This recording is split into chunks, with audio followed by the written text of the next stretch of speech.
21 minutes after the hour, America. It's Hugh Hewitt. I don't know if you're like me, but if you are, you've been thinking about these Boston bombers, and you've had a lot of questions about what happened to them. And I talked about it with Mark Stein, and I asked a couple of my friends to join me, one an old and one a new friend, in the studio to ruminate on this a bit. Because I was surprised mostly by the fact that these young men were at one time pretty successful athletes, and they were educated in the United States. And I just do not know how that happens. And so Pete Bowen is the president of Servite High School, extraordinary institution. You've heard me talk about it before. He's also an expert in leadership. He did graduate from the Golden Dome, and he is a Marine, and he did fly Harriers, and he did go to Duke, but he's managed to overcome those handicaps, and he wrote a pretty good book on leadership, and he's now the president of Servite High School. But he is far overshadowed by the individual sitting on his left, Coach Larry Toner, who is a graduate of the Pontifical Gregorian University in Rome, but he's also a legend in California, 40 years in the classroom and on the ball fields, especially the football fields of Southern California. Coach Toner, it's great to have you. It's an honor to have you in the studio. Anyone who knows you, Bo and I can take and leave, but you, Coach, that's a big day, as my KRLA listeners know. Well, obviously you haven't talked to my wife. Okay, well, all right, here's my question. And Pete, welcome back. I'm going to start with you as the president of a school. If this happened to you, would you feel that you produced from your high school kids who became mass murderers? Would you feel that you had failed?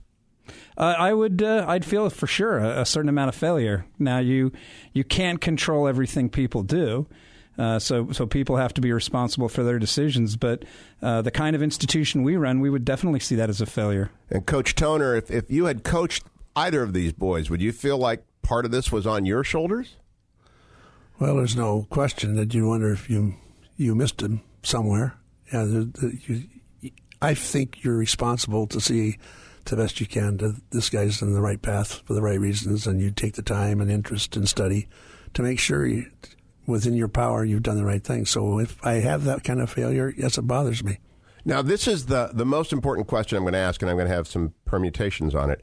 What do we need to do in the society at that level to prevent more boys from becoming more killers? And, Coach, how many boys have you coached over the course of 4+ decades and taught? I don't actually know. You've never done that calc? I've never done that calculation. So. Oh, interesting. Okay, based on what's got to be thousands, what do you think? What do we have to do right now to stop more of that from happening from these boys who are in school right now? Well, I'm prejudiced, but I think you always have to start with God. And being in a Catholic school, we're able to emphasize that from the get-go, and we do. So the very first time we see you as a group, students, we make that point of emphasis right away.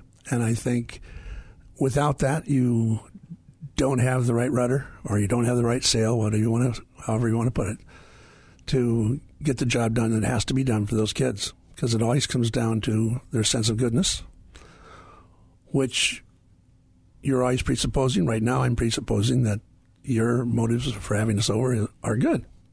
I presuppose that the man I work for is impelled by good. So when that's missing, there's reason not to trust, and so therefore there's no reason to have really good, solid relationships. So you don't have team, you don't have classroom, you don't have school, you don't have spirit, you don't have any of that if that centerpiece is not acknowledged and worked upon. Now, Pete Bowen, what's controversial about what Coach Toner just said is a lot of people listening who are anti-religious will say these boys had God. They had too much God. The problem was God. How do you respond to that? Because you've written about this very subject. Well, just because you have God doesn't mean that the concept of God can't be twisted really wrong ways. And there has to be a lot of care and concern about that. We live in a world that's increasingly postmodern, where everybody and our kids are taught you have your own truth, you have whatever meaning you make up for yourself, you have your own morality. Beauty, truth, morality are all in the eyes of the beholder. And then we give them a lot of very powerful academic training. Our schools are pretty good. Yeah. And we give them a lot of powerful athletic training, physical fitness training, and we teach them what success is there.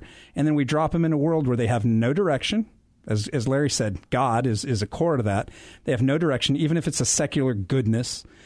And they have no sense of what's right and wrong and what the meaning of life is. And when you do that, you might as well hand them machine guns or pressure cookers.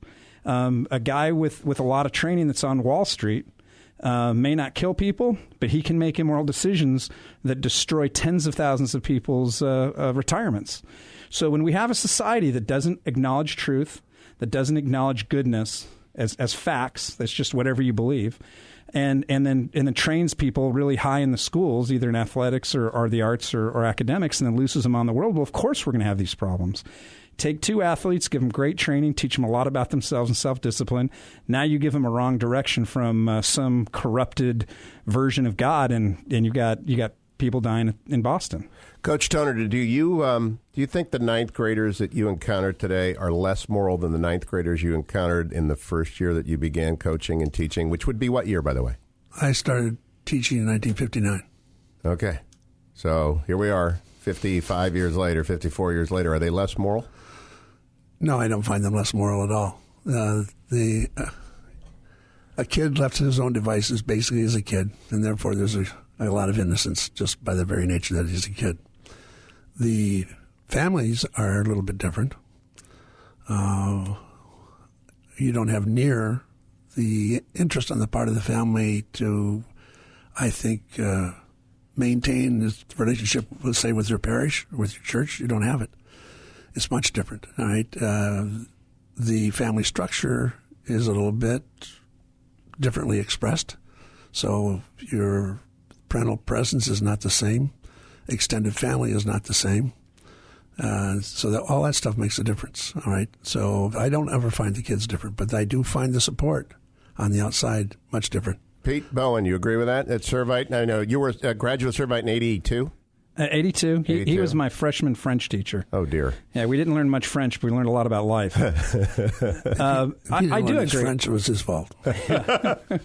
We all kids at their core start out good. There's no doubt about it. We're all fundamentally good. That's not Catholic doctrine. No, it is Catholic doctrine, but it's truth too.